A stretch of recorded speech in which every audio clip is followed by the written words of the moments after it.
Hello, everybody. Welcome to Bearded Reviews. This is Matt from That Matt85, and I'm here with my buddy Pat. Say hi, Pat.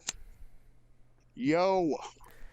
And today on the show, we have a few things in store for you. Pat went to go see Tenet in movie theaters, and we'll get to that in a bit, and we'll get to his review in a bit.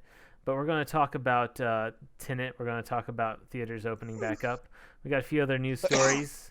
Today we're looking at 1995 in cinema in retrospect. And we have reviews of Mulan and Tenet, both very new movies. So we're up to date with this episode of Bearded Reviews. You okay there, Pat? Yeah, I'm fine. I don't have the Rona. I'm just smoking a cigarette. And it went down wrong. It went down wrong.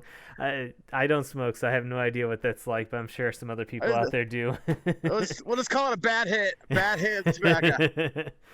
Okay, so as I mentioned before, you went to go see Tenet, and like I said, you're going to be doing a review of that at the end of the show. But let me switch our graphic over. I have Charlie Black as our beard of the week. And I need to get Tenet up there. There you go. And get rid of the beard. Okay, so, yes, you went to go see Tenet in theaters. I did. Was it opening day or just opening weekend? It was early advanced screenings on Thursday. They pushed it up. I think it was Tuesday. September 3rd, they pushed it up early. Its original date was supposed to be the Friday.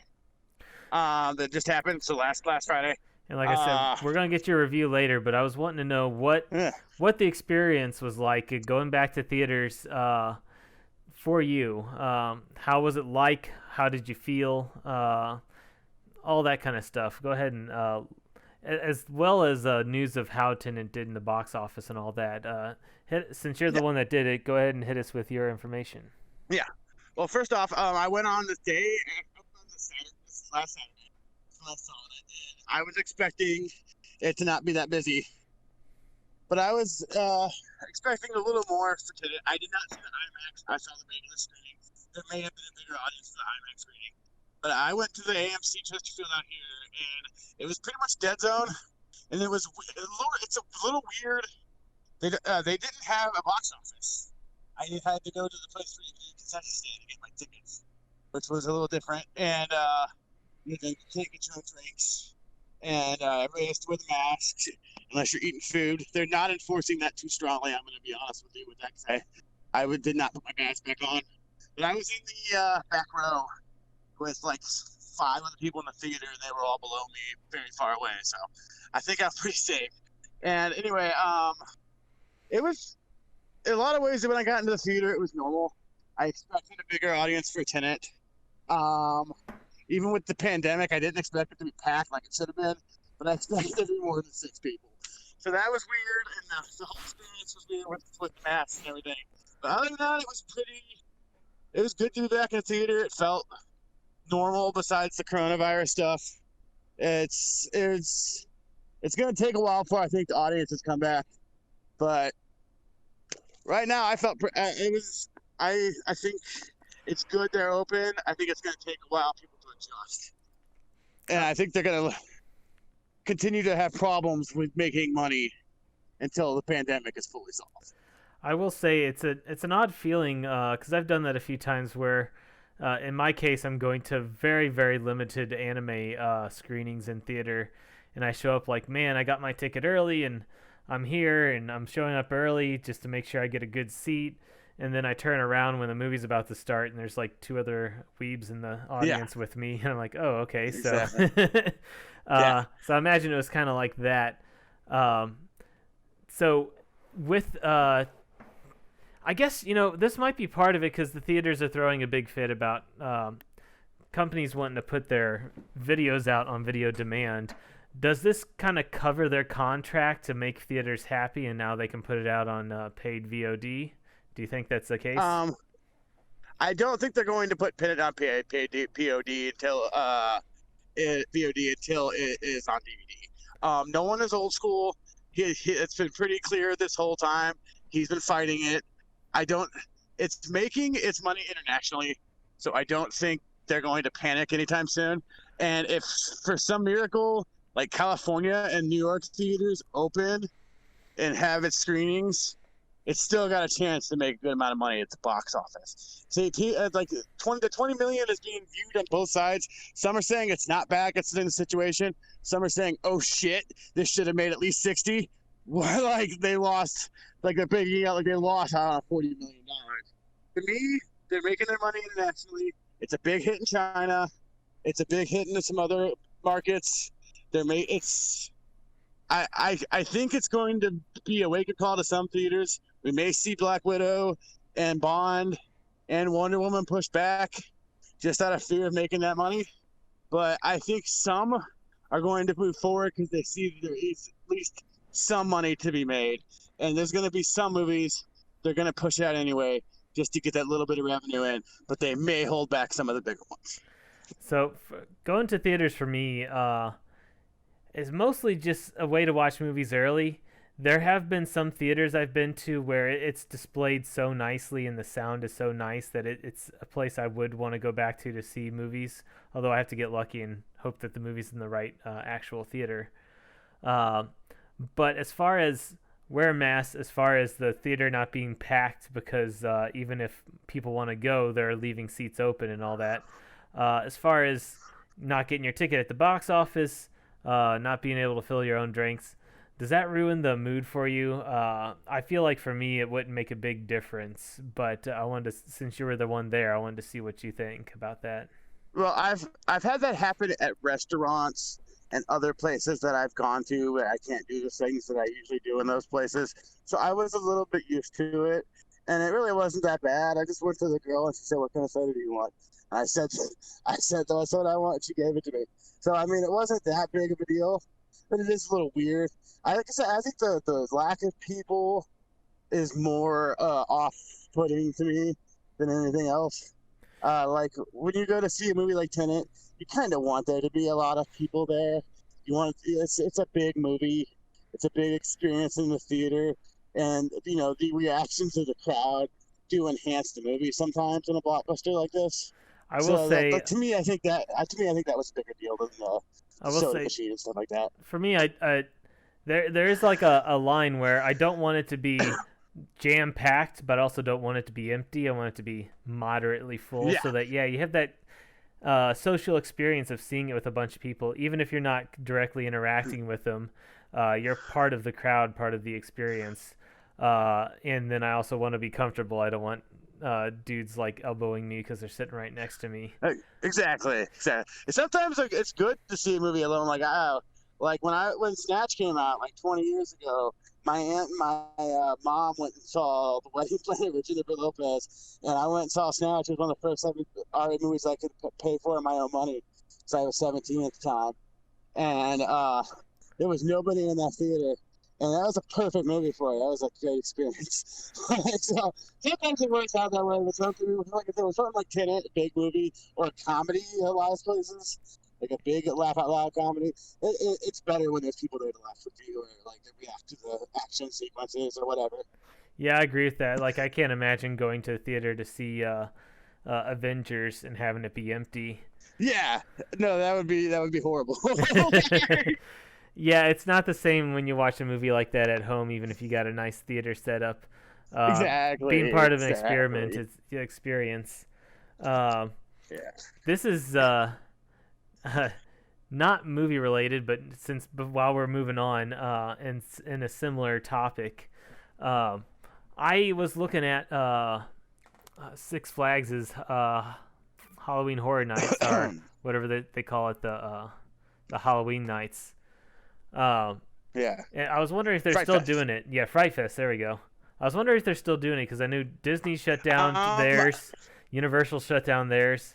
So I looked at the website and they are still doing it. Although Chicago, which may be closer to me now, is not doing it because I don't know if it's. I think technically it's in Wisconsin, but either way, the state's not open enough for Six Flags to be open. It's in Gurnee. It's in Gurnee, Illinois, which is close to Wisconsin. Okay. Yeah. That makes more sense because I think Wisconsin's a little more Republican of a state, and Illinois obviously is more democratic. But Yes. in St. Louis, it is open, and I was considering getting tickets for that. But I read what the description of the experience would be like. Much different. Yes, they said all employees, including the scare actors and customers, have to be wearing a mask, and it'd be kind of weird to see zombie dude with a mask on. Plus, they have to stay 6 feet away from everybody, so they can't really get up in you, trying to scare you like they used to. And no haunted houses, no haunted mazes. So that kind of I don't know if it'd be worth going out for me since I'm in Michigan now. I don't know if it'd be worth going out there. Probably not. Hoping for good weather. Yeah, it's kind of like normal Six Flags with some theming to it, which is kind of cool, but I don't know if it's worth the hassle of trying to go cross country for it. Yeah, see, I think the Chicago Six Flags has been closed all year. We were thinking of going out there, and I'm pretty sure it's been closed. We're gonna try to go out there next year. But the thing they're doing, St. Louis is doing a ride night this Friday and next Friday and the Friday after. They're staying open till 11. So they've been closing at 7, almost every 7 or 6 every night, all since they've opened.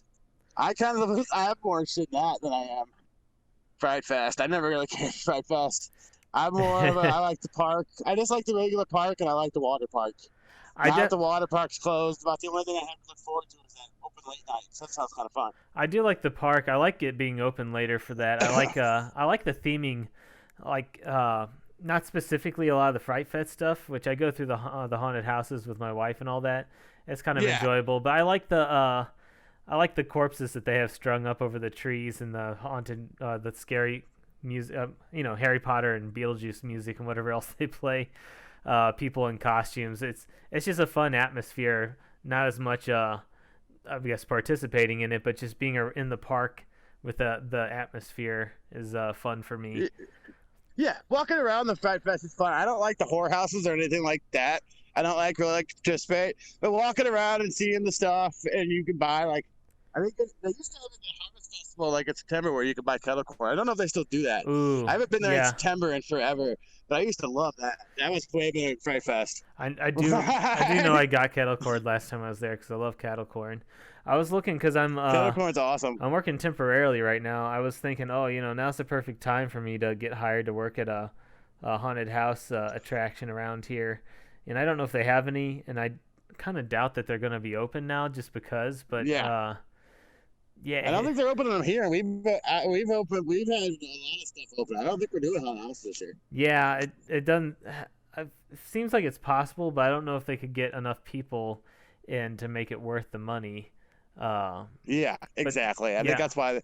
I think it's the same reason they're closing down Spirits. Because they don't think they're going to be able to get as many people buying costumes because they're afraid people aren't going to be going trick or treating. Interesting. I know we have one in our mall here, and me and Kirsten were going to go check that out sometime. But I think some are opening, but I think they cut it down drastically to how many there are. I would imagine for sure, probably just one within driving distance of some people. Instead of being around St. Louis, I could have gone to 4 or 5 at any given time. I'm pretty sure they set one up right next to Target, and a couple stores down, because they closed one of the stores. I think they closed them. I think it was just Spirit going in there, but I don't think. Yeah, I'm thinking because and I'm sure it's the same for a lot of people, but with us, we don't have a party to go to. We don't do trick or treating. A lot of kids probably aren't going to be, at least as many kids will be doing trick or treating. Yeah. There probably won't be as many parties, so there's just not as much there. I was thinking of maybe getting some indoor decorations just to be festive for ourselves, but anyways, moving on. With our news, it was announced. Sony announced that they are not putting movies in theaters until the pandemic is over. So, what's a good question for this? Do you think that's a smart move, a dumb move? Do you think? I mean, what it comes down to is whatever Sony wants to do. The best way I can describe it is, I think it's Yeah, I think it's a smart move business wise. I think they're right from a business standpoint. As a fan, I was happy Tenet came out. But as a businessman, if I was involved in that movie, I might not be as happy with the results, knowing how much more we could have made. Mm-hmm. But like I said, it's good for fans people who've been dying to go see a movie for months. It's good for them, and overall, in a way, that's good for business. But at the same time, you gotta plan what you like. You gotta be smart about it. You don't want to put out movies that are gonna lose you money at this time when you can put out something a little less.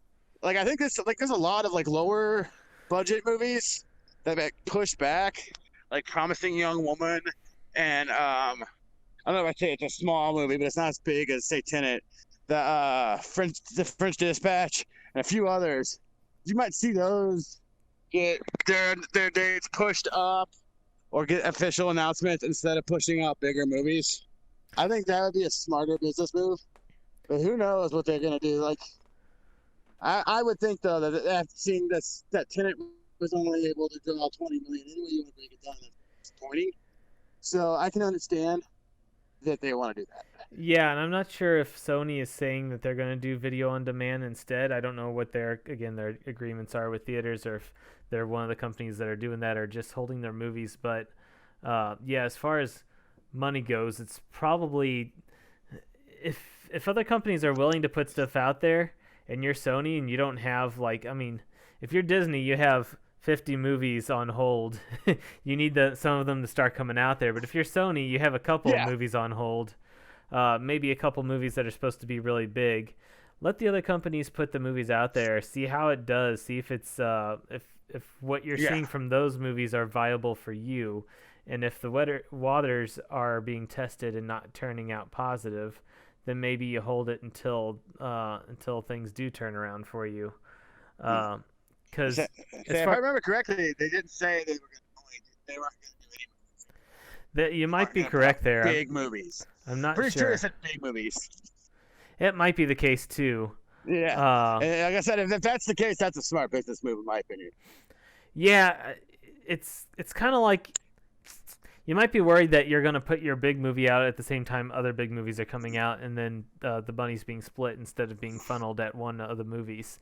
But that's kind of the case with all the movies right now. None of them have really set dates, and if you're trying to plan when is this movie going to come out, it's really, really up in the air at the moment for all the kind of scheduling they try to do. So you might be right with I was jokingly going to say, okay, so everybody needs to put out their crappy movies right now just to help test the waters and get people back in theaters and then put out good movies. But maybe that's the way to do it. If you got these movies here, you're not expecting them to be too big. You might ease them out and get bigger as the crowds start coming back, or as more states open, because more states start opening theaters. And last in our news, I just wanted to bring up that Netflix is doing a live-action Carmen Sandiego movie, not series. Movie. Oh yeah, I saw that. Yeah, I know it's not breaking news, but I just wanted to talk about it. I was a fan of the old Carmen Sandiego TV show that I think was on. It was on channel. Oh, was it PBS? Okay. It was PBS. One of those channels when I was a kid, and I got to rewatch it later when AOL bought it out and started showing it back when AOL was a thing. Netflix may have picked it up, I'm not sure, but I do know that they started a new Carmen Sandiego cartoon as well. And this live action is supposed to go into the backstory of Carmen Sandiego, which I have started playing some of the really old Carmen Sandiego games. They're kind of fun. I don't think they really go a lot into Carmen Sandiego. You just know that she's a criminal mastermind. So this is kind of interesting. And something funny, too, especially when the cartoon was coming out, Carmen was very obviously Latino or Latina. And at first I was like, oh, that's weird. And then thinking about it, I'm like, no, Carmen Sandiego is obviously Latina, so she should be. So I think it's... I'm looking forward to it. Just maybe it's more of a nostalgic thing, but I'm looking forward to it and hoping it's interesting. And I'm not sure how everybody else feels about it. I don't know. I wasn't a big fan of the show. I caught it. My brother used to watch it, so I got to watch it once in a while. I Yeah, wasn't a big fan of it, so I'm not super excited about it. it's one of those things. One of those cartoons. I've had a lot of cartoons in my from my younger years where I go back and I watch them, and even though I loved it as a kid, they're actually absolutely garbage. Yeah. Carmen Sandiego, I went back to watch, and it wasn't as good as I remembered it being as a kid, but it wasn't as bad as a lot of the other cartoons I used to watch either. It was just not high budget, not completely thought out. Man, cartoon like writing for cartoon at the time was really really crappy. just it was just like buy a licensing deal, like you get Mario or you get Zelda, and then just put whatever garbage on paper and put it out on TV, and people watch it because they want to see Mario and Zelda do stuff. Uh, Yeah. but I also used to like the game show that was on PBS with acapella that did the theme song. Yeah. That was fun. I went and watched that again. I mean, it was made for kids, and I was a kid at the time, so some of the, um, I guess the theming and the questions and stuff might be a little under my age range at the moment, but it's still fun as a game show just to watch, especially for being apparently Chicago Public Network TV or Public Access TV, whatever you want to call it. But that is our news for today, and it's kind of slim pickings in the news, seeing as, I mean, unless you just want to keep announcing movies being delayed, it's usually slim pickings because there's not a whole lot going on at the moment. That being said, we're going to go into our year 1995 in retrospect, according to Cinema. And I wanted to start with you, Pat, since you got a lot of good statistics on this before we give our top 10 favorite movies from the year. Yeah. When I came up with the idea for this topic, the reason I picked 95 was two reasons.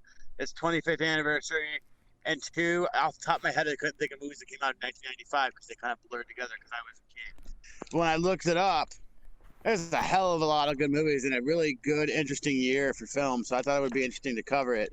So little tidbits here. First off, we'll start with the box office that year because that kind of surprised me. I expected a few movies to have that top spot, not the one that had it. We'll go in the number 10. We'll start at number 10 and go our way up. The 10th highest grossing movie was Jumanji. At number 9, you got Waterworld, which is known as one of the biggest failures of all time, but it made like $220 million, $200 million budget or something like that. So it was able to be on the top 10 list and still be considered a failure, which is interesting. Number 8, Casper. 7, which is kind of cool. Batman Forever was the 6th. Pocahontas was 5th. GoldenEye was 4th. Apollo 13 was 3rd. Toy Story, which is kind of what I expected to be, number 2. And number 1 was Die Hard with a Vengeance. Made almost 350. I think it actually made a little over $360 million. So that's a little interesting tidbit there. And then we had the Oscars that year. Like I said, this was a stacked year, but the Oscars are a little out there. Movies that I think are overrated, kind of dominated a little bit. But there was some, they gave some shout outs. That was the year Braveheart won Best Picture, and it got Best Director for Mel Gibson. And then screenplays with the sensibility for adapted original Usual Suspects. We got Best Actor Nicolas Cage in Leaving Las Vegas. Susan Sarandon won Best Actress for Dead Man Walking.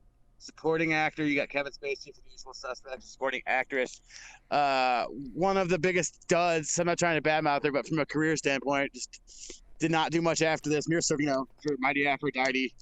A movie that's pretty much forgotten. And Yes. and then yeah, like I said, this was a really good year for film. I see a lot of movies not make this list that I really like, and I might go into a little of them after our list. We list the ones that did make our list, but this is a strong year for movies. You can see the effect of not only Pulp Fiction but Forrest Gump. Those two big movies kind of spelt the 95 is chock full of innovative indies and box office gold like Forrest Gump was.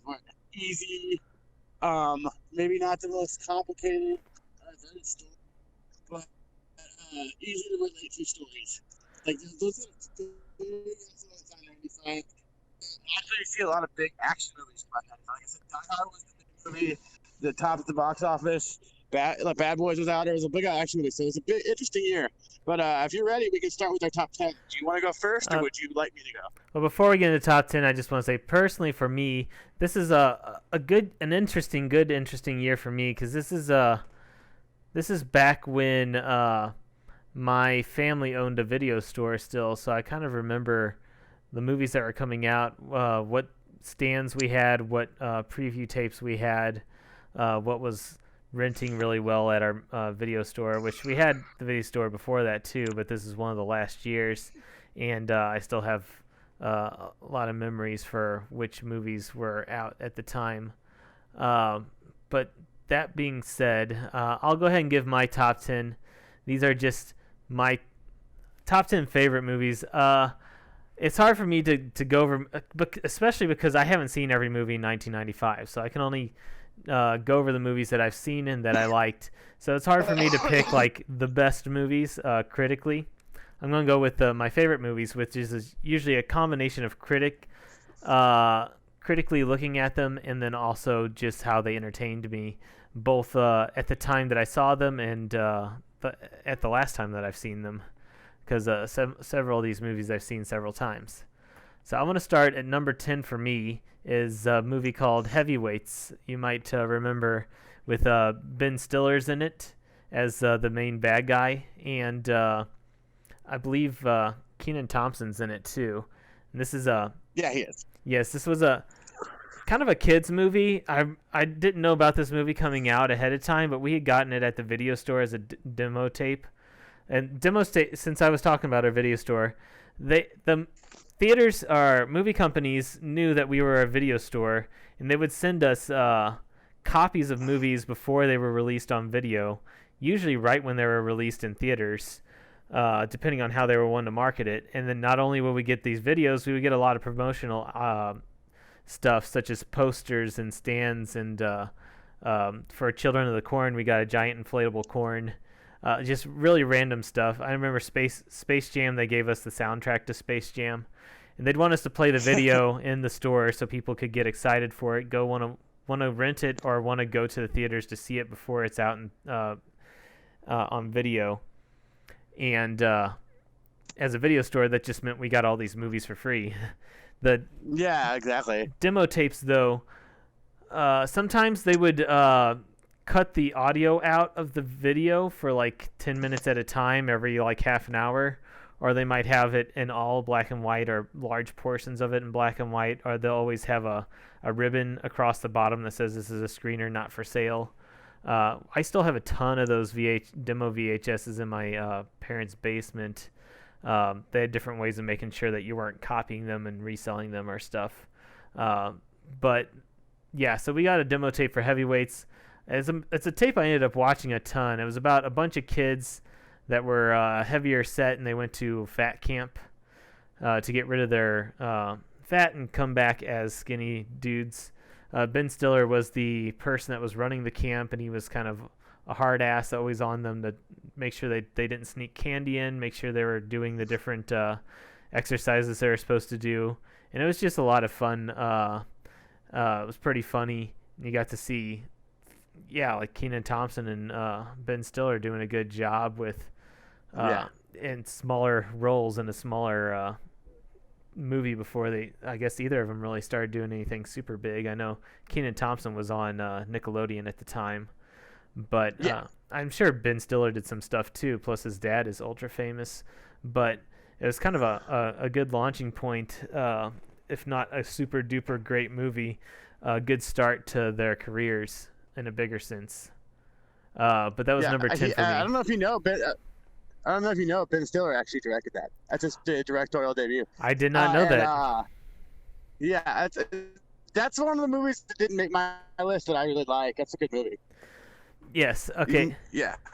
Number 9 for me was my list is kind of all over the place here, but number 9 for me was Ace Ventura 2. Some people might like the first one more. I've seen Ace Ventura 2 so many times with my brother Mitch. It got to the point to where we could just constantly quote it back and forth to each other. It's kind of like a modern day, or not a modern day. It's like an older version of Anchorman, where there's just so much goofy crap in it. And whereas the first Ace Ventura had Jim Carrey along with a bunch of supporting cast to create more of a story, this was more of just Jim Carrey doing stuff constantly, a bunch of little bits. Not an amazing like overall movie, but a movie that, especially as a kid, I loved and I've seen so many times. I haven't seen it in a little while, but just me thinking about it makes me want to, next time I see Mitch, bring the movie and watch it for old time's sake. Number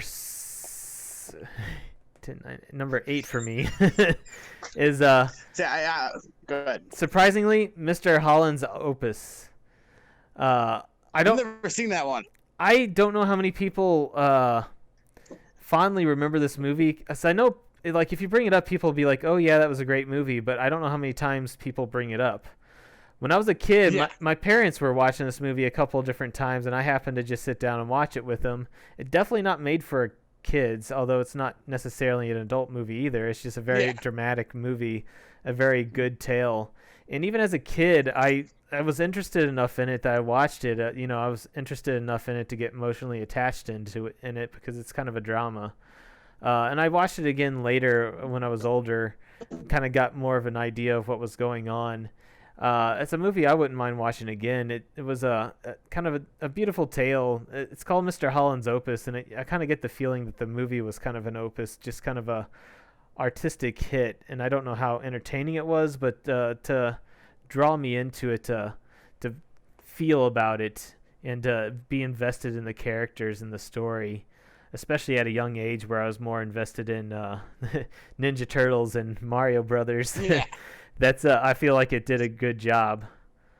And it was nominated for a bunch of awards too, so it definitely got some. It was definitely an acclaimed movie for its time. For sure, and I'm pretty sure that's why my parents said, not that they're all over the awards scene, but I'm sure that's why they had were watching it at the time. Yeah, so it was one of the 5 nominees for Best Picture. I believe it was Braveheart, Sensibility, The Usual Suspects. And I had to look and see, but it was definitely, that one was definitely nominated. I've never seen that in there. So number 7 for me is Apollo 13. I did go see this in theaters, and back then when I was younger, I went to see whatever my mom and dad took me to see in theaters.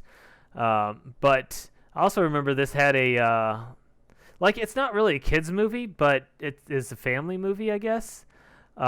This was licensed as Happy Meal toys at like Hardee's or something weird like that. Because I remember getting. This was around the time where Pogs were really big. If you remember Pogs. Yeah. So they had Apollo 13 Pogs and a Pog holder that was different sections of a spaceship. And if you went there, once a week for the whole month, you got the bottom, the top, and the 2 middle sections of the spaceship. And if you got extra middle sections of the spaceship, you can make it extra long. It would hold all your Pogs, plus they had the Apollo 13 Pogs. But any given year, there's going to be a movie that Tom Hanks is in that's in my top 10. Just because Tom Hanks is awesome, and he picks out great movies to be in.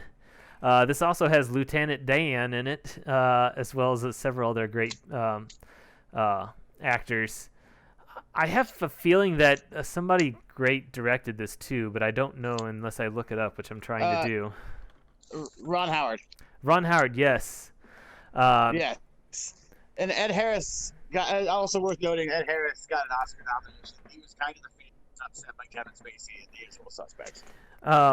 This was really interesting, especially as a kid, when I didn't know that much about space in general, or how the Apollo 13 story, or any of that. And this made it really, really. I don't know what movies before that about going into space were as immersive, as realistic looking, and not fake looking. But this looked like they were actually in space. And I know they filmed a lot of it in these planes. I forget what they're called, but the planes that they'll do a dive so that they're falling at the same rate of speed that the people fall, so that it looks like you're in zero gravity. And it wasn't just being in space, which was really, really cool, but it was the story of, are they going to make it back home? Everybody's on the verge of all this tension, and yeah, I guess the American spirit of ingenuity and getting things done to make it back home. Was a movie that again I seen several times in theaters, and then once it was released, still would still enjoy it. I'm sure if I watched it today, although it's been a long while. Yeah, that's one I really liked, but again, stacked year didn't make my list. Go ahead. I just like I bow my 2 cents when I feel like it. Keep adding your 2 cents. I kind of paused for a Yeah. little bit, and I'm not sure if you're going to say something or not. So if you, Yeah, no, so yeah, got it. whether you're interrupting me or not, go ahead because I want you to add into it because I'm going to do Yeah. the same thing to you too. Exactly. Number 6, a funny one to put on my top 10 list. What's really funny about this is I just bought this movie for my mom for her birthday literally days ago. It's a Grumpier Old Men. Walter Matthau and Jack Lemmon, who I looked at IMDb. They did a lot of stuff together, and it's all really good. I probably like Grumpy Old Men better than Grumpier Old Men, but both movies are very good. In fact, it's hard for me to even remember which one's which. They just kind of blend together for me. As a kid or even now, just seeing them be old dudes that are really good at comedy and just doing old dude stuff, trying to pretend like they're still young, hating on each other, pulling these pranks, being in God knows where. It's always snowy, wherever they were. It's movies that I have, in fact, picked up and watched just over and over and over. Kind of stuff that I guess not well known today, but it would go as well today, even if you had different people playing the parts, because RIP to both of them. They've passed away by now. It's them and Burgess Meredith. I think Sophia Loren too. Yeah, it's sad, but I guess I don't know about Anne Margaret. I don't know about Anne Margaret. She might be dead too. I'm not sure. Not literally, not literally everybody in the movie, but the main stars, that they were old when they made it. And, yeah. It's kind of a, even at the time, because they were popular when they were younger for Odd Couple and all that stuff, and that was 60s, maybe 50s. So this was 95, and kind of bringing that old school comedy into a new school type of film, and I think it still plays today if you're into older type of comedy. It's really fun to watch these two masters of comedies from their time putting on a good show. See, I didn't really like that one as much. I honestly, of the 4 movies they did around that time frame between Grumpy Old Men and I think the second Odd Couple, I think that's my least favorite. I like Grumpy Old Men and Out to Sea. And, Out to Sea was the other one. And honestly, the best one might be the second Odd Couple. I really like the second Odd Couple.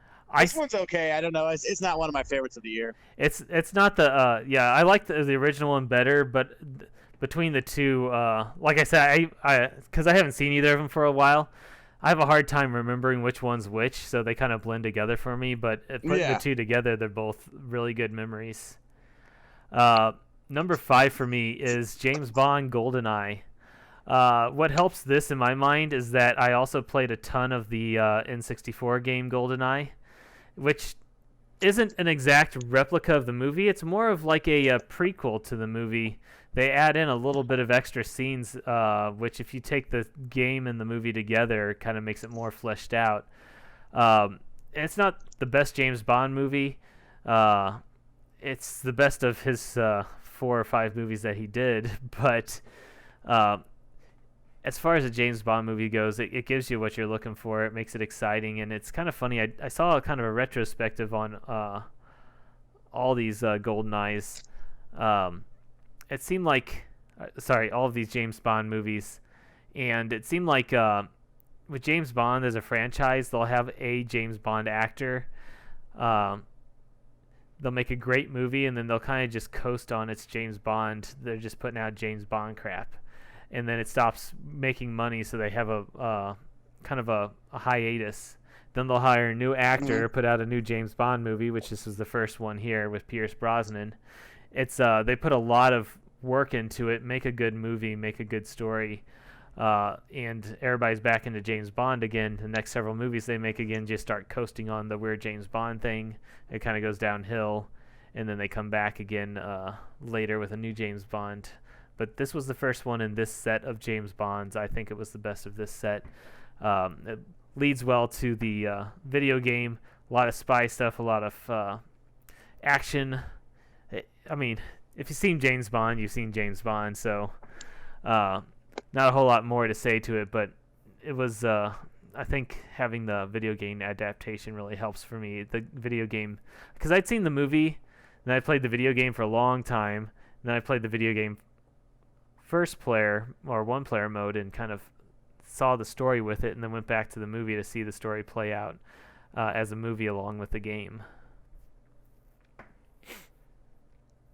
Yeah, I never saw this one. I did play the game. I believe the game came out after the movie because I don't think N64 was out in '95. Yeah, But, yeah. But I don't ever saw the movie. I still not a huge James Bond fan. I saw a couple of Daniel Craig ones. They were pretty good, but I'm not a big Bond fan, so I never saw any of the Pierce Brosnan ones. I don't blame you too much. This was the only Pierce Brosnan one I saw. And like I said, seeing the retrospective on James Bond's, the other ones may not be really worth watching if you're not a huge James Bond fan. Yeah.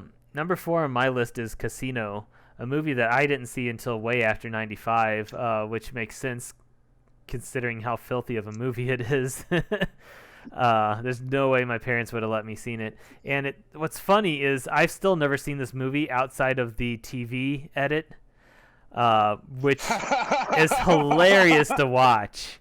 They replace all the cuss words, which is probably 90% of the dialogue, with really creative non-cussing words.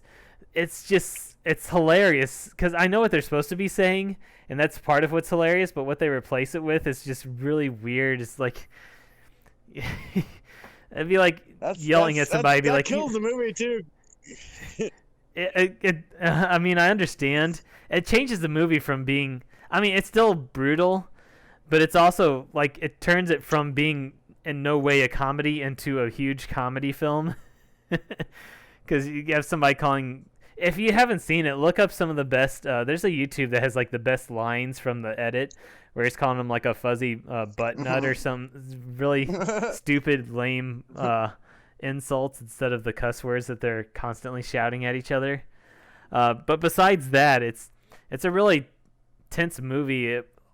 It goes well into the characters and kind of puts you in these situations where somebody's doing something wrong, but they're getting away with it, and you're on that edge of getting away with it and not getting away with it, and is it going to fall apart? And when it does fall apart, how's it going to work out? That kind of tension really made it a great movie. When I wasn't busy laughing at the horrible insults. See, the thing I really like about that movie is it's like the only movie I can think of where Don Rickles is serious. It's so fucking weird. I know what you mean. I didn't get it at the time, but now that you mention it, I know exactly what you mean. I do need to see that movie with cuss words. I just watched it again recently on Hulu. Yeah. We'll talk more about it later. Yeah, if you haven't seen it, have you seen the TV edit? I'm just curious. I have not. Okay, I need to send you that YouTube video of the best funny lines from the movie. You'll laugh your butt off to censor myself. Number 3 on my list is the Disney animated Pocahontas. Pocahontas is one of my favorites personally from Disney. Even though I feel like it's glanced over a lot by others. I like the story. I like the animation from the time. It was a little bit different. I like the songs. This is one of the Disney films with the best songs for me. It relies a little less on comedy than it does on telling an actual story. And I felt like that story of... I guess just to put it bluntly, racism. Not just, pointing out it's there, why it's bad, that it's not just one-sided, that it's everybody, and you need to kind of understand each other, that we're all part of this world. And them maybe it's not as historically accurate as it should be, but coming together at the end to kind of have a bit of an understanding, showing that there's bad guys and good guys on both sides, and you need to really understand each other and point out who is kind of stoking those tensions and do what's best for everyone, not just be played by the big authorities. But yeah, so Pocahontas for me was up there instead of Toy Story, which I know is on your list, but Yes. I don't know. Toy Story is a big movie, and I've seen it a ton of times. But I'll save that for when you're going through your list. Yeah, exactly. No, that's cool. I remember seeing Pocahontas in theaters and liking it, but I have not seen it since. So I don't remember much about it.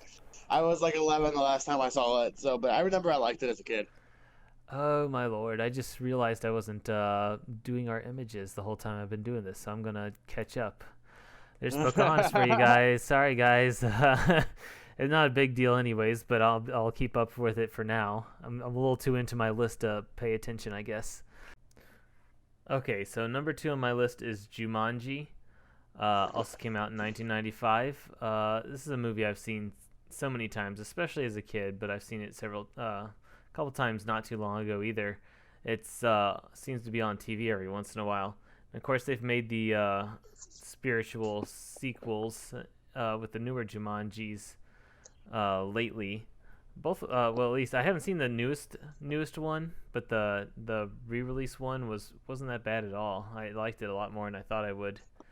But this one, great stuff from Robin Williams. This is kind of in his heyday of doing good, funny stuff. And it's set up like a big world with a good backstory that wasn't completely fleshed out, but it made it seem like it wasn't just all set up on the spot. This had a lot of really good CGI kind of stuff, especially for the time. Especially with, I know they kept showing it, all the animals that they'd had at the different times were CGI, and kind of funny looking back at like the monkeys that were terrorizing them. At the time, it seemed so realistic, but looking at it now, it's kind of dated, is a good way to put it. But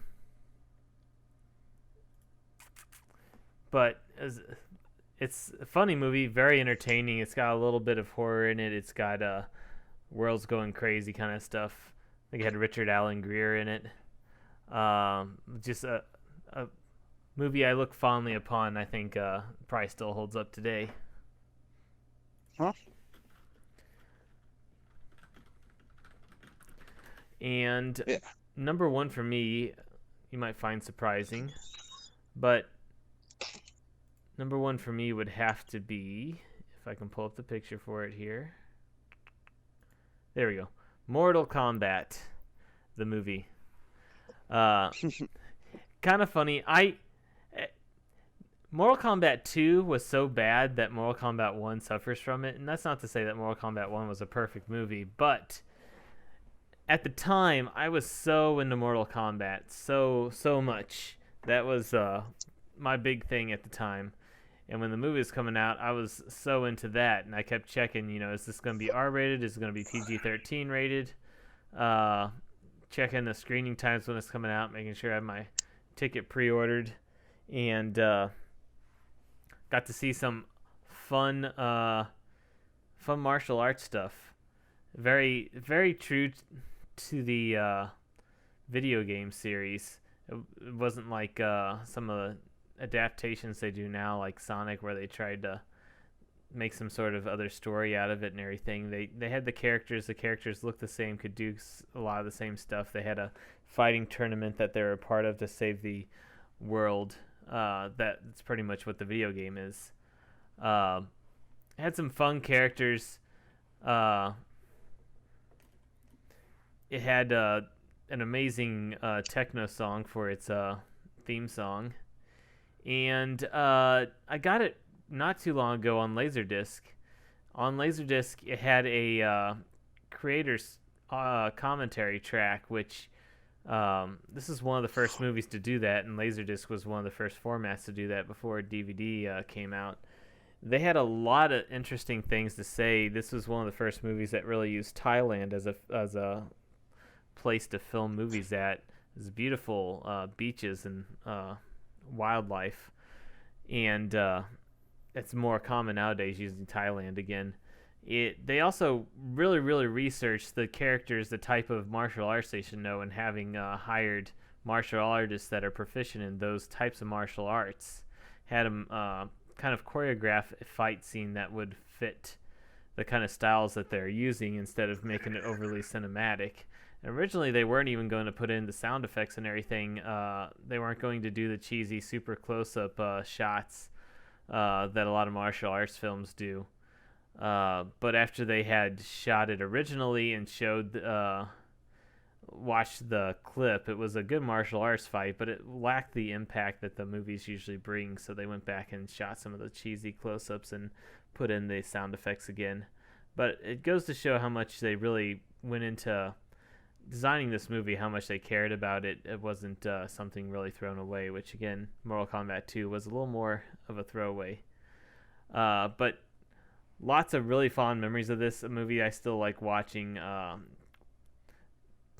Got some of that Asian influence on it, so not by far not the most critically acclaimed movie of 1995, but one that's my top movie as far as entertainment and me liking it goes.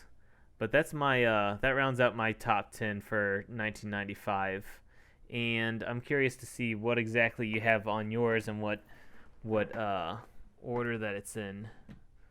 Because I feel like it's going to be the last two movies. You go ahead, Zach. I was going to say I think it's going to be a little more critically acclaimed than mine is a little more entertainment. Yeah. Well, I didn't care for the last two. Jumanji's okay, and it's not my favorite. I don't like either one of them movies, to be honest with you. But yeah, my list is definitely different. At number 10, we'll kick mine off with I got two back-to-back comedies here. First one is Friday. Friday is a black culture and a stoner culture classic. Is one of the biggest of the all-time of that genre. Has 2 sequels to it. A hilarious movie. One of 3 comedy masterpieces in my opinion, at least classics in my opinion, on my list in 95. And this is Ice Cube's big breakout into acting, also Chris Tucker's big breakout role, and John Witherspoon made a career for decades either playing characters like that or flat out making fun of that character and hit another role in the Boondocks. But yeah, it's a hilarious and funny movie with a good story, and really a big influential movie into black entertainment. There wasn't a whole lot of black comedies. This movie really paved the way for that genre. There's a lot now. They've really it's really been opened up for the equality thanks to movies like Friday. And yeah, good movie. Yeah, I never Have you seen Friday? I haven't ended up seeing Friday. I've seen bits and pieces of it. It's actually a movie I would want to watch. I just never one I've ever actually gotten around to. I think I've seen the House Play movies that are somewhat similar. House Party, they are. House Party, there we go. Friday's definitely a little more risky than House Party movies. I could imagine that. Ice Cube, especially when it came out, I didn't really know much about Ice Cube, but he's grown as a talent in general. Yeah, because he's done a whole lot since then, and not even just black comedy, but sometimes family comedy. Sometimes was he one of the people that are on the special victims units or CSI? There we go. That's Ice-T. Ice-T. I thought Ice-T's on special victims unit. I don't think Ice-T's on any of this. LL Cool J's on it. Okay, it's LL Cool. Okay, so okay, yeah. But yeah, this is like you said. Ice Cube's too busy writing checks and producing movies. That's Ice Cube. Oh, you know what? He did dang it, what was that movie with I can't think of the name of it, but I've seen several movies that Ice Cube's been in lately. But yeah, I'd like to see where he started off with here. I love Chris Tucker too, so this is something I Yeah, should watch at some point. iconic movies in both their careers for sure. I would say Number too, 9. Go ahead. before I go on, Sorry.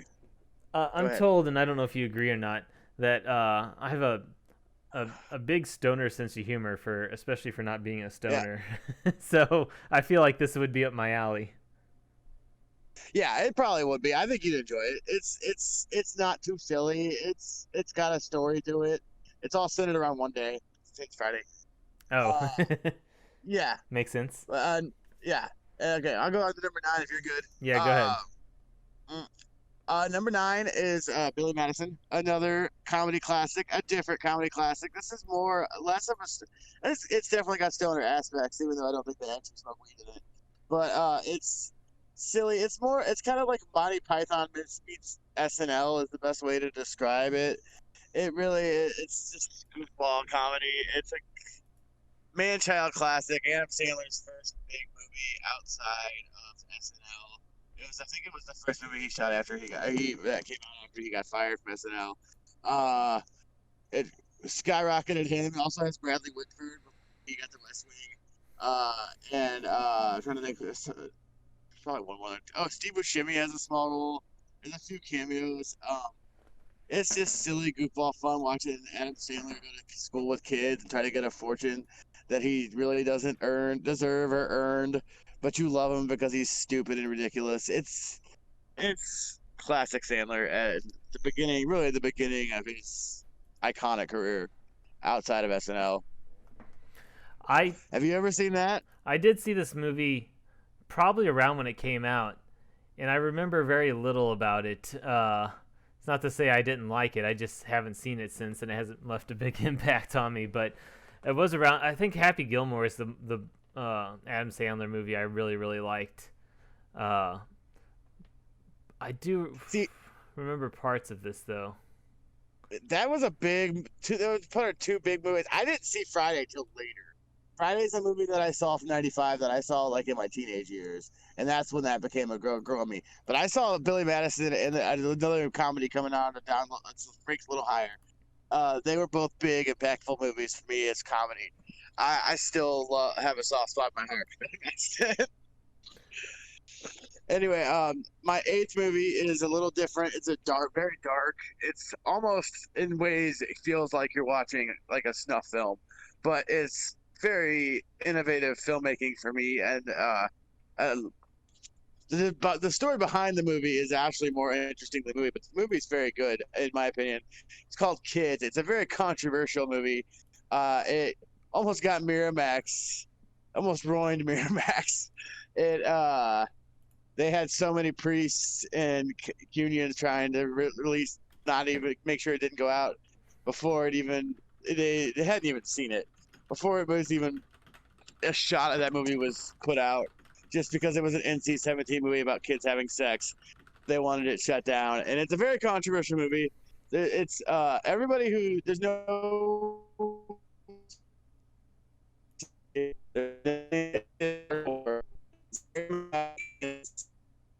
It's really a clusterfuck to watch, but man, it is a interesting watch, and I really like those kind of movies. It's a very innovative film for that time that doesn't get the credit it deserves. The guy who wrote it would go on to have a little bit of success with Spring Breakers and Harmony Korine. But Larry Clark, the director, kind of faded out. He made one other movie that I really like called Bully, and he's made a couple others, but his career has not gone very good. But good movie. I recommend it. Yeah, I definitely haven't seen this movie. I hadn't even heard of it, so I can't really say a whole lot about it though. Yeah, I look into it because it's a Miramax book I love about Harvey and Bob's rise, and Kids has a big part in that movie, and it's very interesting the story behind the movie. So I would definitely look into it a little bit because it's interesting. On to my number 7, which is by coincidence when I was making this list, I didn't even think of it. Is Seven. 7 is David Fincher's big breakout movie. He had directed a few known movies before this, but this was the one that made his career. Like I said, it made 200 something $1 million. It was a big box office smash. Um, uh, Brad Pitt, a big role for him. I don't know if I'd say it's his breakout because he was in a few things before this too. I think he got an Oscar. I think he got an Oscar nod for some dramatic movie before this, but maybe not. I bet he was in the running for it. I forget the name of it. It's a big dramatic movie I've seen. But there was also 12 Monkeys came out this year too, and he got his Oscar nod for that. But I like this better than 12 Monkeys. They're both pretty good movies. 12 Monkeys didn't make my list, but it's a good movie. Uh, Probably the best, one of the biggest roles for Kevin Spacey. Kevin Spacey had a huge year too. Another movie on my list, but it's a very interesting crime movie. Very innovatively shot. It's the first like signature movie. Like he made his name before this, probably with Alien 3. That was the big movie he'd done before this, but really started to create his style and go on to be the big time filmmaker he is now and the innovator he is. But yeah, this is a very different crime drama and very innovative for the genre. I loved that movie. There's a lot of movies this year that I really love. This is one of them. I know of Seven, but I've never watched it, and I don't know a whole lot about it. But I did see that this and 12 Monkeys were up for more prestigious movies of the year. So if for some reason I feel like time traveling, watching some older movies, these might be something I would give a try, especially because I like Brad Pitt. There's a lot of movies and in this year that are worth looking into if you haven't seen them. Yeah, Morgan Freeman's in this too. Big role for him. Gwyneth Paltrow, like this was a big movie for a lot of landmark actors. It was the first big movie that Gwyneth Paltrow was in.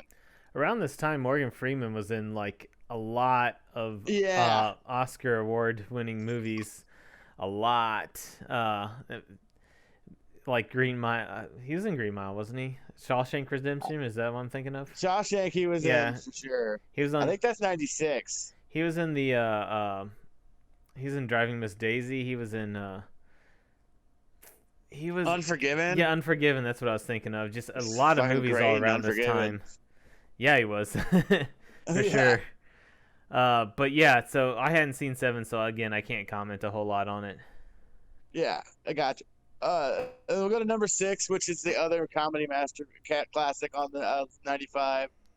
Tommy Boy. I love that movie. There's a bunch of good movies this year, so it's not quite top 5, but it's one of my favorite comedies. It's probably Chris Farley's best movie. David Spade's probably too. The peak of their teaming together. Black Sheep was not quite as good though. It's just basically Tommy Boy light. It's a different story, but basically Tommy Boy too. There's so many scenes in this movie that just make me crack up and giggle every time I see it. Probably my favorite Farley bit of all time is the thing where he is in the office trying to make the sale on the guy, and he uses his car to show a car she crashed to try to sell him, and he like destroys the dude's office in the process, not even realizing what he's doing. And it's one of the funniest things I have ever seen in my life.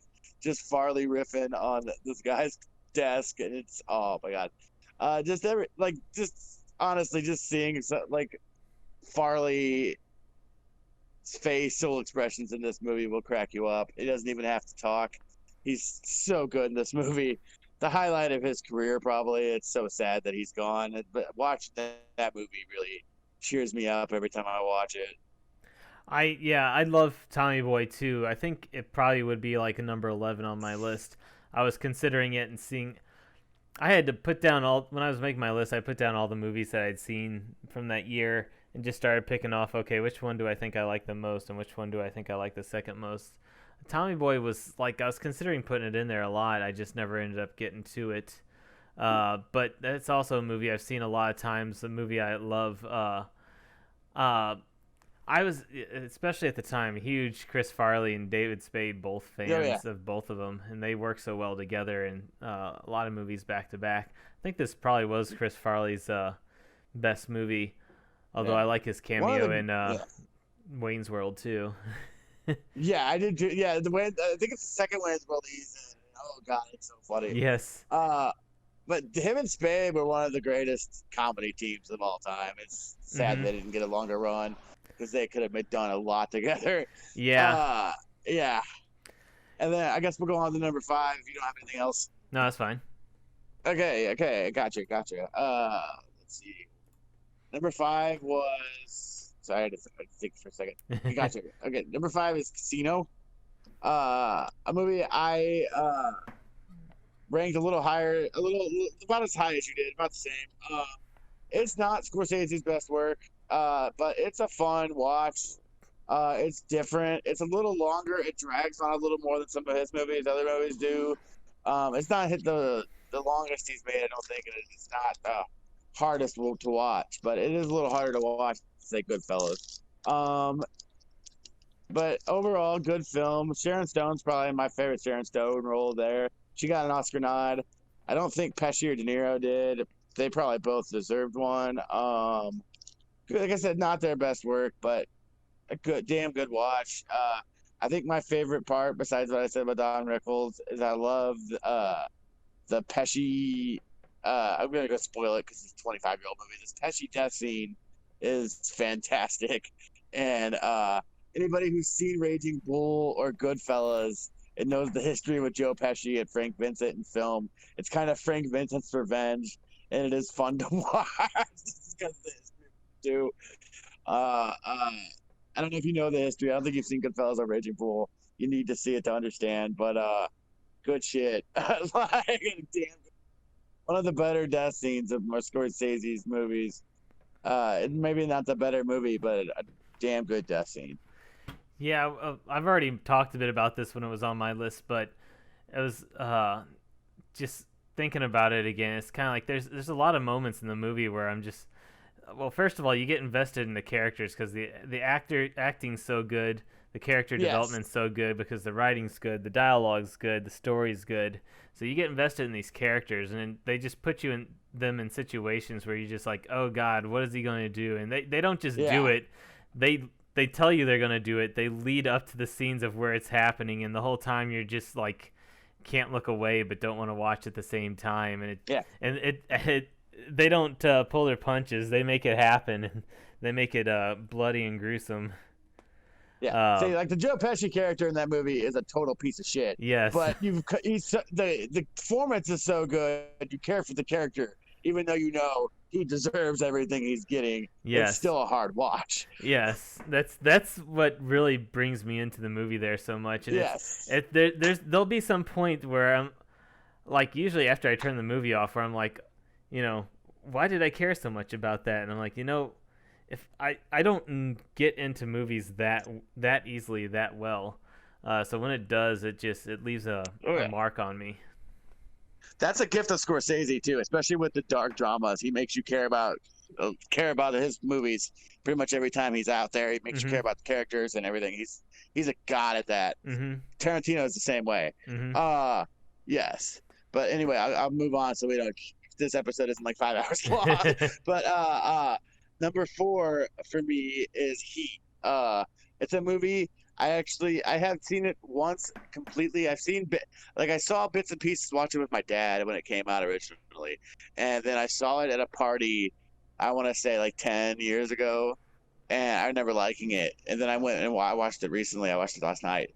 It is so fucking good and underrated. I believe it was a pretty successful movie at the box office, but it's underrated from the impact it's had in action movies. It's so well shot, so well done, so well acted.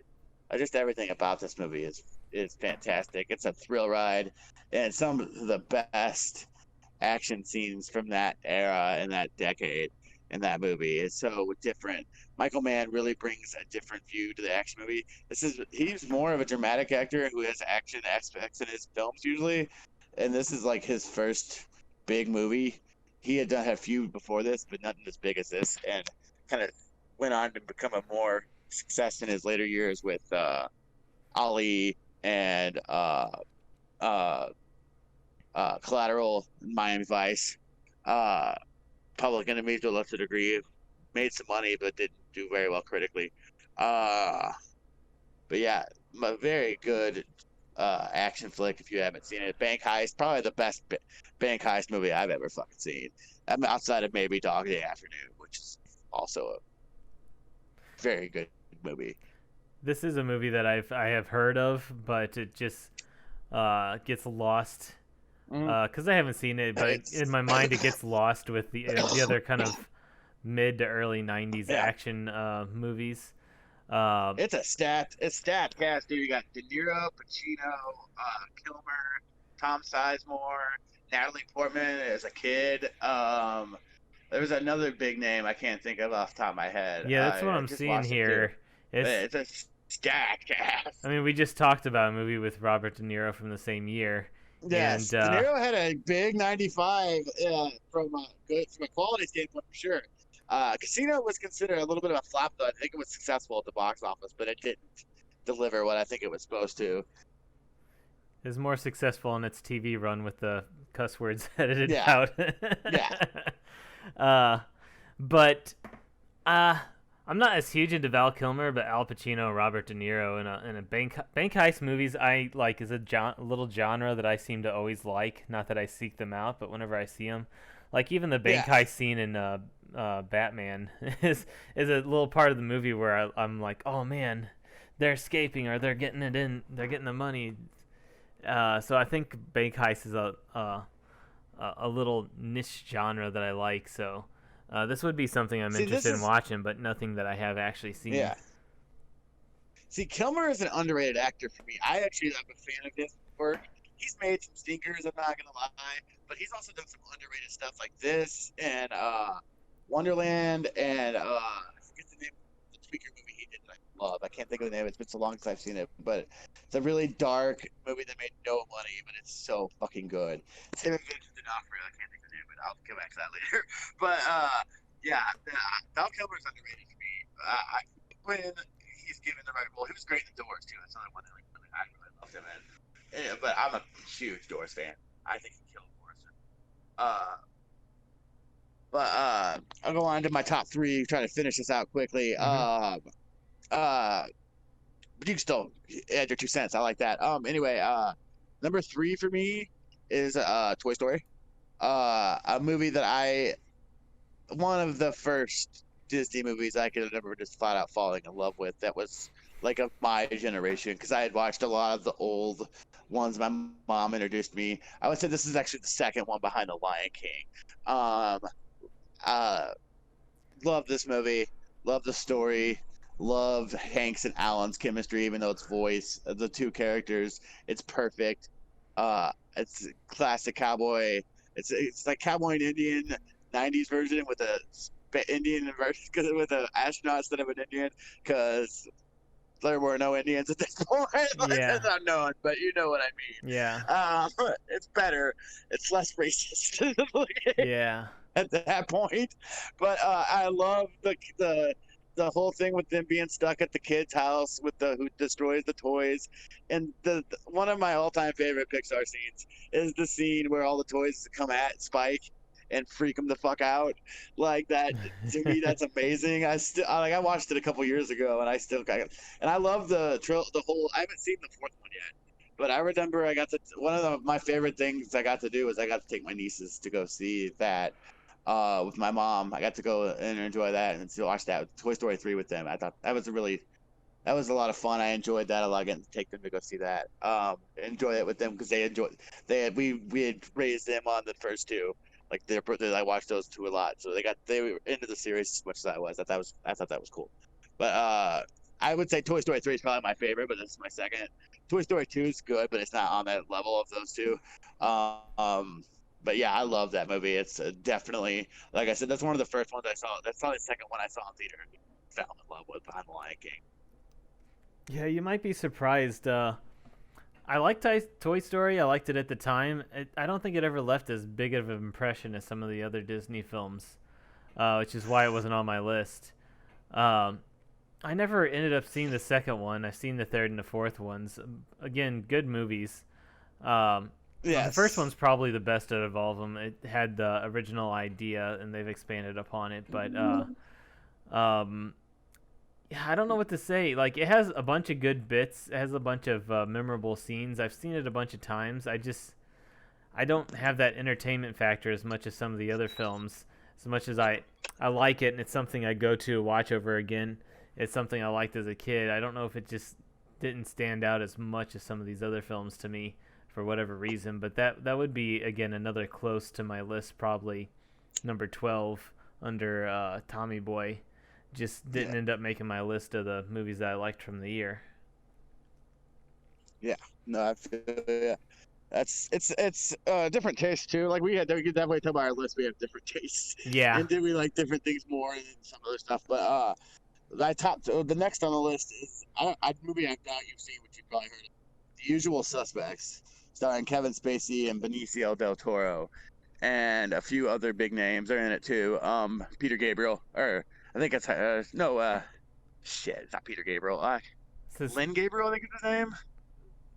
He's the guy from In Treatment. Gabriel Bryant. Gabriel Yeah, Byrne, I think. there Gabriel we Byrne. go. Okay, that's his name. He's a good actor too. His name's hard to Stephen remember. Baldwin. But Stephen Baldwin, yes, and very innovative script. One best original screenplay that year. One of the best scripts of the '90s, I would say, behind maybe Pulp Fiction and a few others, and one of the best like twist endings in film history. It's a fantastic film. It's uh, cl- one of those movies that's a clusterfuck to watch, but once you get to the ending, it all comes together. It's mwah. Very, very good movie. One of my favorite movies of the '90s, along with the one I got behind, ahead of it. Have you seen that? I That's definitely haven't. one you should check out. I've heard of it, and it looks like the type of movie I would like. So again, a movie I would put on my list to watch Yeah, eventually. I can't say a whole lot yeah, about it, but it looks, because I was looking at it once I saw it was on your list. I was checking it out a bit more. It looks like something I would yeah, like for sure. Especially uh, when you're comparing the scripts. I trust that in your taste, even if we have different taste. yeah. You do know my taste, even if it's different than yours. I think if I'd seen this might be something that would be on my list too. Yeah. And see, the thing with the script is it's not only is do I enjoy it, but it's an innovative script. A lot of different movies have kind of developed similar styles to this movie. It's one of those movies that a lot of different movies kind of can be compared to it. It's one of those innovative screenplays that kind of created a genre in itself, kind of thing. Like the Who, like a twist. It was one of the big twist movies too. Hmm. Like it's a yeah, but probably the best work of Kevin Spacey's career. American Beauty's probably up like real close to it. It'd be hard to pick between those two. Those are both the ones he won Oscars for. But yeah, he's a controversial actor to talk about right now. But it's goddamn, was he not hell of a talent his day, like Hmm. before the Me Too came. Yeah, and then I'll go ahead and go to number one. Leaving Las Vegas, which is another one I'm pretty sure you have not seen. It's a very dark comedic drama. There's parts of it that are so dark and funny that they're not supposed to be funny, but you feel bad laughing, but you can't help but laugh. It's uh, heartbreakingly uh, done, and one of the best movies about addiction I've ever seen. As somebody who has lost friends and family to drugs and alcohol and addiction, it is dead on. It is one of the most honest movies I've ever seen about addiction. It doesn't give you false hope. You pretty much know what's going to happen to Nicolas Cage from the very beginning. But you fall in love with him. You relate to him. You want to watch him help, but you know where it's coming. It's so well done. It's such an underrated film. What Cage deservedly won his Oscar. This is the best thing he ever did, in my opinion. He's been great in a few things since this, but nothing like this. Perfect role for him. Elizabeth Shue is also fantastic. It's a good, interesting, very well written screenplay. Um, very well directed, and it's different. It's a different type of dramatic. It's very, I wouldn't say, and I don't want to say innovative, but it's different, and it's so dark and indie that it's never really gonna get the mainstream attention it got. It got Cage an Oscar. It didn't make a whole lot of money. That was basically the prize it got. Cage got his Oscar. That's pretty much all. It's kind of been forgotten about, but man, it's such a good goddamn movie. I've watched it several times, and I don't really go back and watch dramas too much. Like I said, there's a nice little comedy element. Like I said, it's one of those movies that breaks your heart, but it's a damn good watch. You'd be surprised. I've seen a lot more of this movie than you would expect.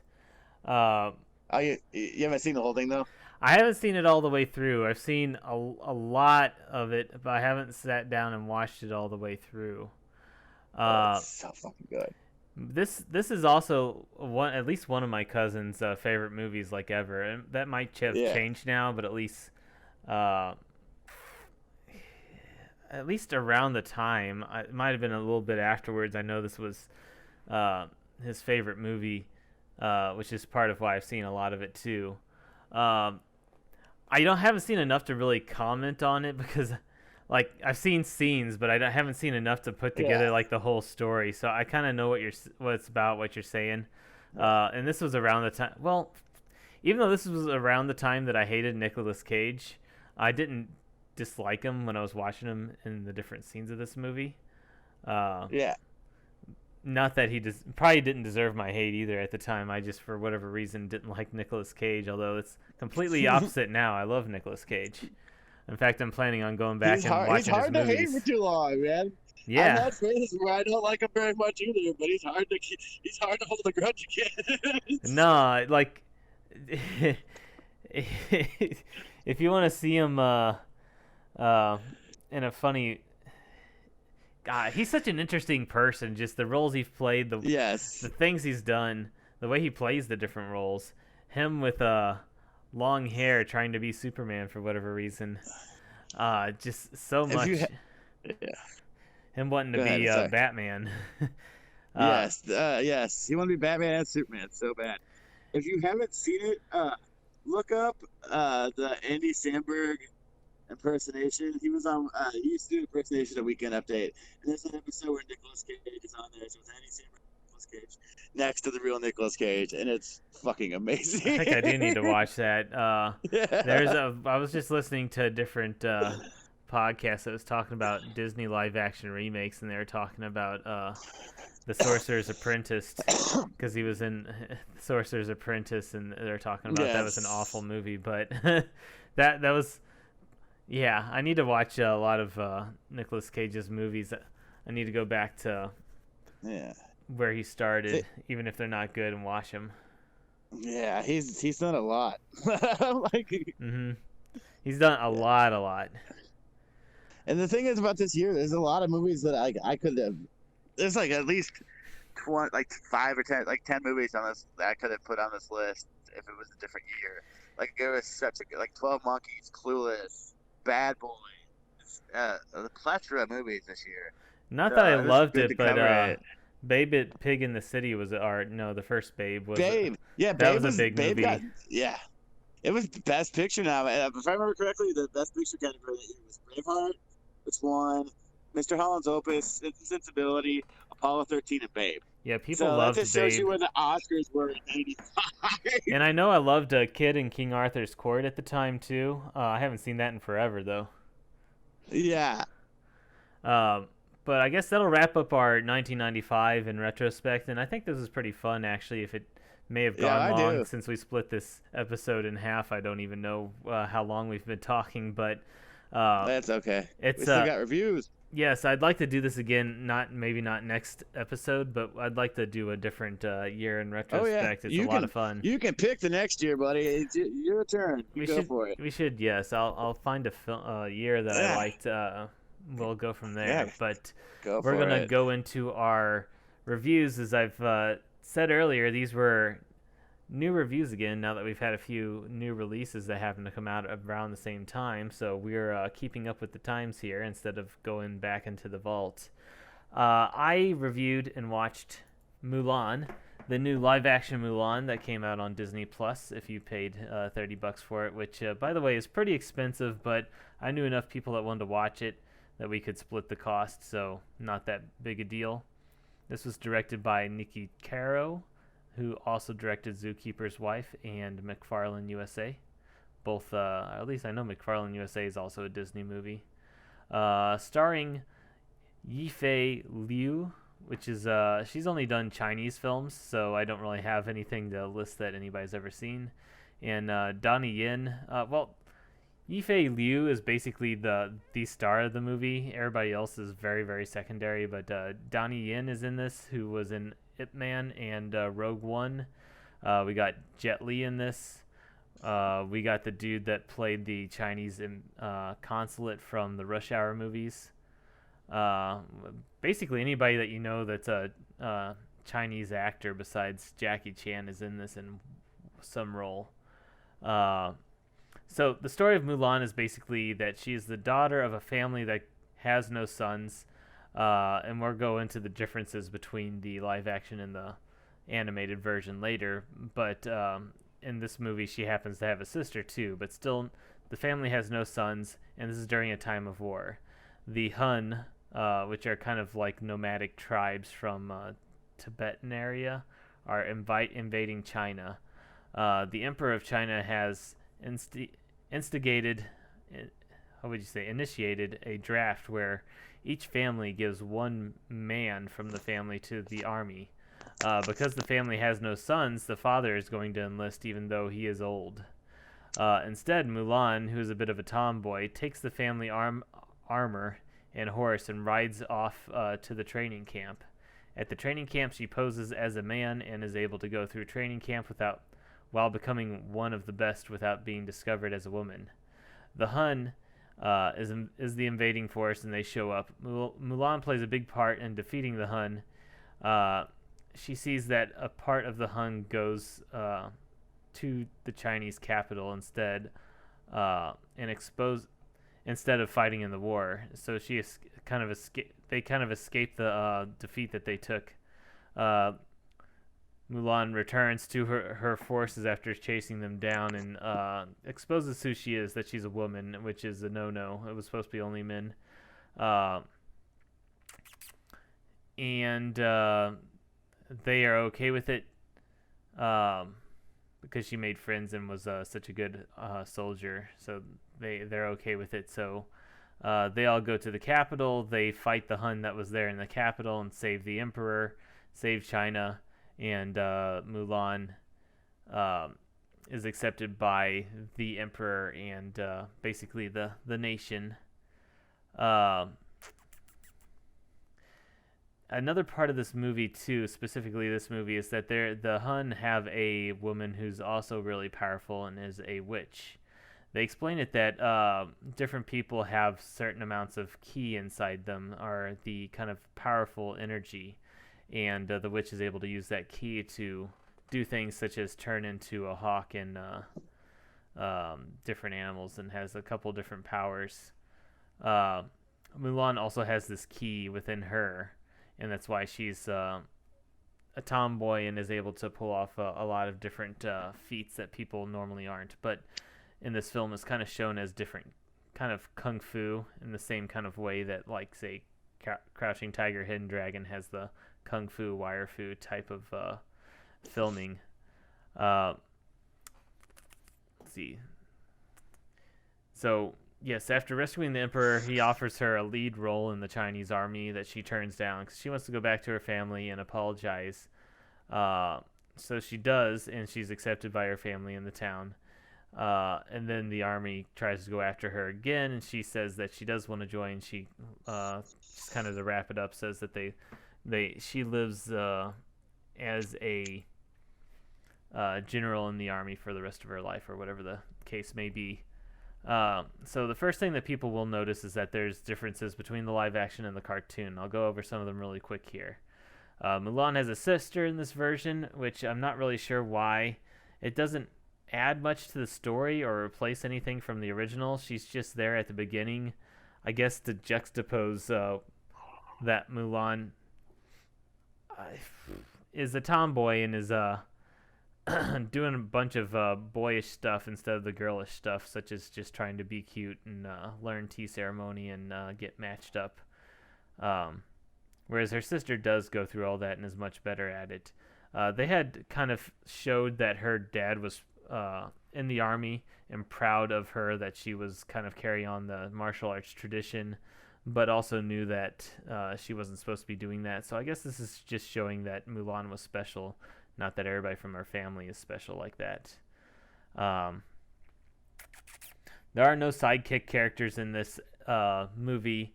Mushu isn't there. The cricket isn't there. Her horse, she does have a horse, but it just is a horse. It's not a sidekick character. Even her buddies from the army are a lot less prevalent. In this movie, while she's in the camp, she's very much a loner, mostly because she doesn't want to be discovered. But I guess she just doesn't seem to get along well with the others.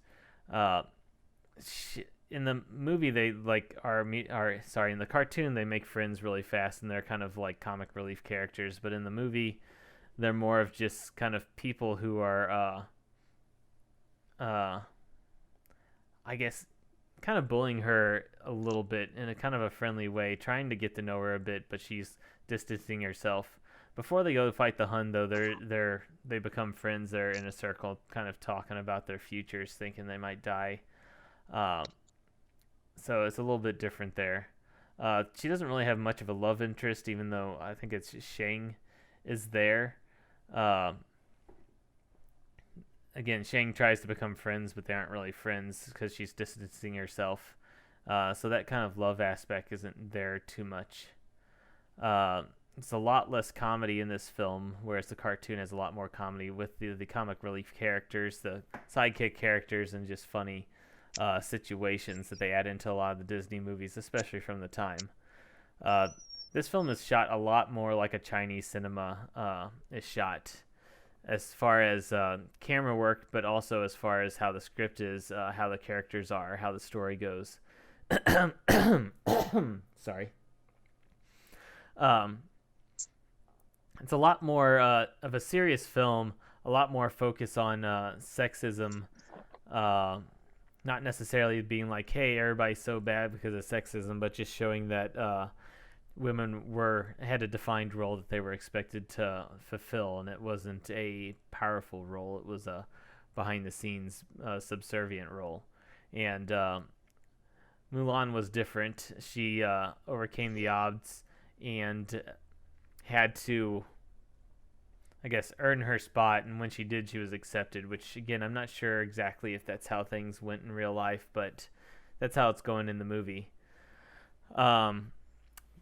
There is a lot, for it being more realistic, it's not 100% realistic. As I said, there's a lot of wire fu type of kung fu, where you have the Hun who are invading China, and how do they get around the walls that's protecting China? They run straight up it.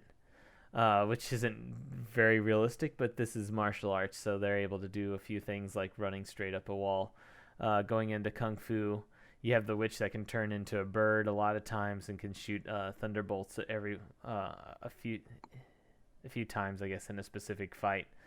You have a lot of choreographed sword fighting, martial arts. But it's not like if you're thinking Jackie Chan, old Jackie Chan movies are the really B-grade kung fu films of the 70s that came over. It's not so much like that. It's more like Crouching Tiger, Hidden Dragon. And we don't get a whole lot of Chinese cinema here anymore, but they do have a lot of quality cinema like that. Korean films like we just seen with Parasite winning the Oscar. Yes. It's a little bit different than the traditional Chinese films, but very similar. They still have a lot of quality stuff there. It's just not what comes out here very often. Ip Man is another that I mentioned before that you might check out if you're into Chinese martial arts films, but you want a really good story, not just really random cheesy stuff. A lot. They had the witch make a connection with Mulan in this movie. Even though she was kind of the bad guy, she knew she was being used and that she didn't really have a solid place. They had brought up even with the Hun where they're like, how come you're consorting with this girl? And they're like, she's powerful. She's going to lead us to victory. Don't worry about it. She's under my control kind of thing. So even when they're fighting, she's kind of like, well, Mulan's pretending to be a boy at this point too, and they didn't really explain it well, but they said that Mulan, because she's hiding that she's a girl, she's not able to get the most out of her abilities, and that if she wants to become a better person, she needs to stop being a girl. But if she does, she's going to be shunned by everybody. Uh, so she does stop pretending to be a girl. She is able to overpower the witch, and that's when she comes back and decides she needs to tell everybody that she's a girl, which again differs a bit from the cartoon. Um, this film seems a bit more quote unquote boring. It's a bit slower paced. It's a lot more serious. There's no songs. The fight scenes were less cartoony because it was more real. Although, again, there was a lot more wire fu. Again, the story dealt with sexism. It also dealt with family and honor. She was a bit headstrong when she was younger, but throughout the film, she grows and matures and realizes what she shouldn't have run away like she did, even if she was trying to protect her dad. But in the end, everything's forgiven. I think the film does sacrifice a little bit of entertainment for art, but I don't think that makes it a less of a film. It's still very impressive, just a different type of film, and it's hard to separate if you've seen the cartoon Mulan from the live action Mulan when you're going into it. But just don't expect it to be exactly the same. It's the same base story, but it's told in a much different way. It's not 100% authentic, but it's definitely more authentic. I would be giving this, I'm going to say 4 out of 5. And again, entertainment is sacrificed a bit here, but you're getting a lot more artistic of a film. You're getting a lot more authentic of a film. You got a lot of good Chinese actors. You got a lot of good setting. A quality Disney film that Disney was expecting to bring in a good deal of money. It might still be if they're getting enough people paying $30 a pop to see it. But when they're expecting the film to be good, they put a lot into it, and sometimes they put out a film that isn't expected to do as well. They don't put as much money into it. This was expected to be a blockbuster, and I don't know if it's exactly that quality, but it's nice to see, all Asian cast, an Asian story, very beautiful timepiece. Yeah, I never saw. I haven't seen this one yet. I've heard interesting things about it. I've heard it's pretty good. I'm interested. I probably will wait till it's like for free on this, but Yeah, in December it'll or be somewhere free. else. Yeah, but I'm not too sure if I like it or not, but that's something I'll probably give a chance to. Have you ever seen? It's a Japanese movie, but it's samurais. But it seems like something you would like based on it's similar to Mulan, and it's like army based in kung fu, and it's called it's called Ran. It's a Japanese samurai version of King Lear. I think that's something you would really enjoy. I know of it. Is that in the Criterion collection? Yes. Yes, I know of it. Pretty sure. I almost bought it because I was at Barnes and Nobles. It's one of Kurosawa's biggest movies. Yeah, I knew it was Kurosawa. Seven Samurai, another big one. But I've never seen any of the movie. Fantastic. I saw that in film class in college. So good. Yeah, I was almost really close to buying that when Barnes and Noble was having a Criterion collection sale. I was really close to buying it when I was looking for a Criterion collection on Laserdisc. Yeah. I haven't seen it yet, but it's I do want to get into some of those There's a lot of movies I want to watch, so I feel at some point, especially Kurosawa films, I'm going to get to at some point, but have not seen that yet. Yeah. But anyways, now we have your review here of what we just talked about before with Tenet. So if you want to, please take it away, because I'm very curious myself what you thought. Okay. Well, it is directed by Christopher Nolan. It is his 10th studio film, and it's a coincidence. The movie Tenet, it really is just the word 10 coming backwards and forwards. Mm-hmm. That's really what the premise. The movie is basically a palindrome. I'm not smart enough to really explain what a palindrome is, but people but I enjoyed this movie very much so. It stars, it's written by Nolan too. It stars John David Washington, Robert Pattinson, hold on one second. I didn't know Kenneth Robert Branagh, Pattinson was in it. That's kind of cool. Robert, yeah. Hold on one second. Robert Pattinson and Aaron Taylor Johnson and what's the girl's name? I had it written down here. Uh, anyway, um, uh, it's, it's basically the whole movie is meant to be confusing. It's meant for you to focus really hard. The movie has to be absorbed, and you're probably going to need to go and read like explanations on YouTube videos and listen to other people give off theories and stuff to really put it all together. But it's a fantastic watch to me. It's beautifully shot. Uh, will make your brain feel like it's going to explode though. It is a hard movie. It's meant to be hard to watch. It's meant to make you work for it. But if you are willing to do it like I was, because I went into that movie knowing that it was going to be like that, and I just sat there and absorbed it, I enjoyed it. I think it's just like Nolan's other big movie like this, Inception. Very innovative. It's kind of like a new twist on the action movie. It very much is like Bond on acid, like the reviews are saying. Some of the best shot sequences I've seen in a few times since Dunkirk. Dunkirk has some great visuals too, man. The cinematography on this is just fantastic. That's the first thing I'm point out. But I'm going to break down the story a little bit because it is hard to follow, and I'm not going to spoil too much of it because I want people to go into this with an open mind. But I will break down a little bit. Basically, the whole point of the movie is that John David Washington's character works for the FBI.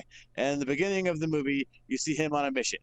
And you can't really figure out exactly what's going on, but you know he's going into a building with a bunch of people, and it looks like it's about to be blown up. And he goes in there, saves some lives, and at the end, he's caught and held hostage. And he's given the option to kill himself or speak. And he chooses to kill himself, or what he thinks is going to kill himself by taking a cyanide pill. The whole thing ends up being a test. And he is being recruited to join a certain program. The only thing that anyone will talk about it is when he's off at the project. I have one word for you: Tenet, and it sends him on a quest to solve an algorithm, basically to save the world using inversion, which is a way of time travel. But it's instead of time traveling, like traveling to the actual time, you go back in time in reverse. And it's a very complicated and interesting storyline for a movie that's basically a Bond type story. It's very similar to Bond, and gadgets and fight scenes and womanizing a little bit. It's very well shot, like I said before, very well acted. The whole the interesting thing about it, the whole movie, you do not know John David Washington's name. He's just a protagonist. You don't know really anything about him or the project, and it's all kind of brought to you in reverse. And that's why it's confusing, because really, without spoiling too much, the beginning of this movie is really the end, and the end is really the beginning. And the whole point of it is they're kind of crashing towards each other, coming at each other, like the title. That's what makes it so confusing, but it's a very innovative way of shooting a movie, in my opinion. It's a very interesting story. It goes a little political because they do bring up global warming, and it is an integral part of the storyline, but it's not overdone and politicalized, really. It's just kind of done as reality to the story. And but there's two scenes in this movie that I think are going to be talked about for years. Once the initial shock of the coronavirus comes off, and this movie is able to be judged freely by people and reach its audience. The introverted car scene, which is which has car, you first time you see the introversion technology really in action, and is involving the car chase with cars going backwards, is insane. It is movie junkies fix. It is a fix for every movie junkie out there. It will have you it will. That's a great scene. And then there's a plane crash scene that is really for the time capsule too. That's maybe the best scene in the movie. I'm torn between those two, but it's very like from a cinematography standpoint and as far as action films go, Nolan is a guy who's been innovating for years, and this is innovative even for him. It's so different than any action movie I've seen in the last 10 years. I can't even like think of one to compare it to outside of Bond. Um, but it's less like Craig's Bond and more like, I don't know, maybe Sean Connery's Bond. Uh, it's definitely a throwback old school because that's Nolan's MO here was to make his Bond, and make it his way too, which is why it's really fucking weird. It's like to me, like best way I could describe this: if you're a Nolan fan, you're going to love this. If you've never seen his work, watch his work before you spend money to see this, because you might hate it, because he has a very unique and different style that is not for everybody, which is why his movies don't make $500-600 million, which to me they should, but I'm not the mass audience. So, I gave it a 4 out of 5. It's not his best work, but it's one of the best movies I've seen. I wouldn't say it's the best movie I've seen this year, but it's up there. There's 3 or 4 I've already seen this year. A couple recently, that are really, really good and make me optimistic and hopeful that we get a good amount of releases. And if we don't get them in theaters, we get a very good video on demand release schedule, going into Oscar season, because there's some good stuff coming out. The limited stuff we've got, there's some good stuff. First Cow I just watched was really good. I'll review that probably on a different show. It's I'm interested to see what comes out down the road, but I gave this 4 out of 5, and I would highly recommend it if you are patient and are open to movies that make you think. Because I'm telling you right now, your brain will physically hurt walking out of this movie. Like, I literally had a headache for like an hour when I walked in. It hurt my head so much watching it. But I enjoyed every second of it. I mean, it sounds like a movie that I'd like, and I was planning on watching it anyways. I would say, I would take a movie that I know I'm really going to like over a movie that has the possibility of being super awesome but may also be crap. It's hard for me to find movies that I just super enjoy. And Christopher Nolan movies have always been at least at a certain part to where I enjoy it. So until I see differently, I'm going to for sure watch his movies, and I'm probably going to keep enjoying them one after another after another. Yeah. So one more thing. Go ahead. I was gonna say that. I mean, your review sounds enough for me to want to watch it, and I do like to think about movies. Not to the point to where it's so confusing that I have no idea what's going on, but to the point to where I know what's going on, but there's a second level that you have to think about to really delve deep into it.